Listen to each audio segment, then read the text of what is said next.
Matapos mabatikos dahil sa bagal ng impeachment process sa Senado, bumanat si SP Cheese at sinabing sunod-sunuran lang ang mga kongresista kay House Speaker Martin Romualdez. Agad namang bumuelta ang mga mambabata sa Kamara at yan ang agenda report ni Zandro Ochona.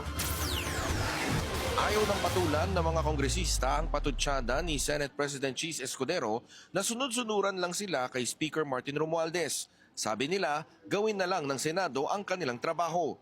Mahirap nilang mapasunod ang lahat ng mahigit 300 mambabatas na bumubuo sa Kamara.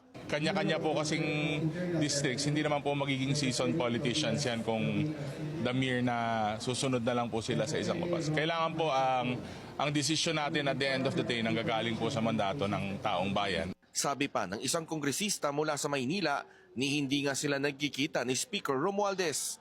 Actually, nakita kami ni Speaker dito lang po sa plenary. Never po kami nagkakausap ng personal.